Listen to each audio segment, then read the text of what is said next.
There have been many seasons where it seemed that I struggled to make any progress at all in my journey to quitting porn. No matter how hard I was trying, I felt stuck. Going through the motions and oftentimes tripping back into the same old behaviors. While thinking about these challenges, I was reminded of Matthew 14. To be honest, it has some interesting guidance for us, so take a look at it for yourself. Jesus commands his disciples to set out across the Sea of Galilee after a long, hard day of ministry, while he stays behind to dismiss the crowds and to pray. The disciples make their way, but their progress is hampered by very strong headwinds. They are stuck.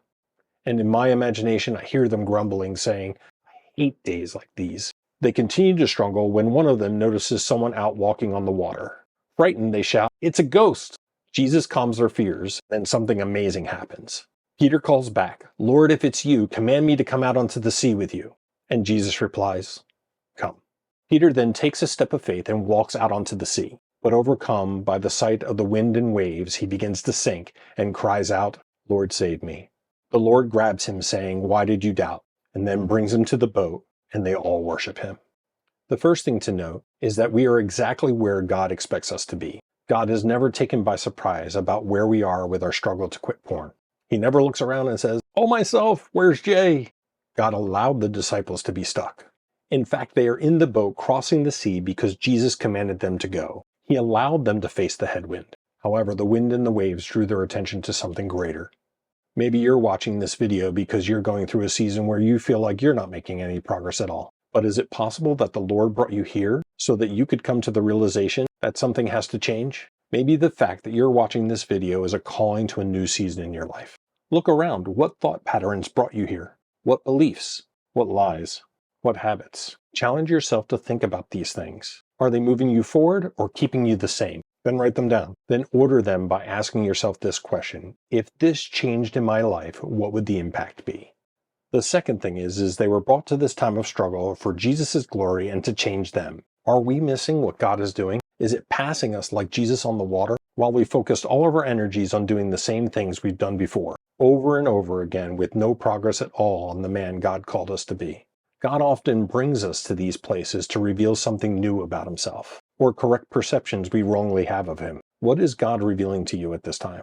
Don't let the distractions of checking off the tasks cause you to miss what he is revealing about himself. To me, this is where growth happens. The disciples encountered something new about Jesus. He invited Peter out of the boat to walk on water. Not only can Jesus do miracles in other people's lives, but he can do one in mine as well. It may not look like what we expect.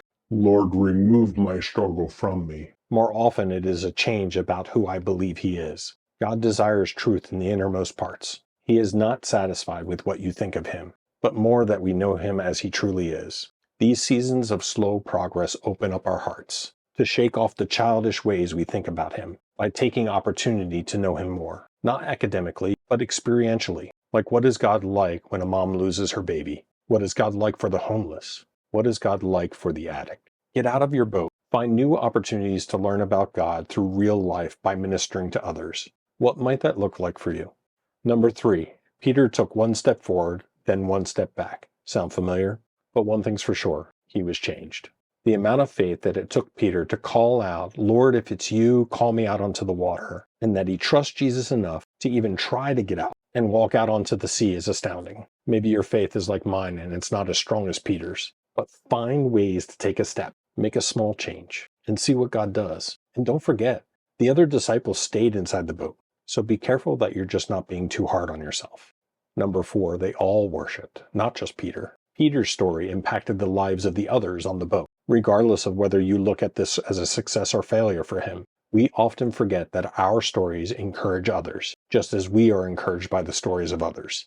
All of the disciples were rowing and struggling to make progress. But then something happened to the one that changed them all. They witnessed the power of God and they worshiped. The limits of the laws of physics and our own imagination were no limit to what God could do. It may be that your progress is slow, but someone else may also be watching and thanking God for you, because they witness a man who continues to get up and pursue the freedom that God has given him. And they may be encouraged to do the same in their own lives. Lean into trusting him and worship. Did any of these stand out to you? Would you let me know in the comments below? And please subscribe, it would help me out. Check out this video next to find out the one thing that never worked for me. Jay here on Shackle Road, where I discuss tips, tactics, and routines to help Christian men break free from watching porn for good and to live lives of freedom. Thank you for watching this video.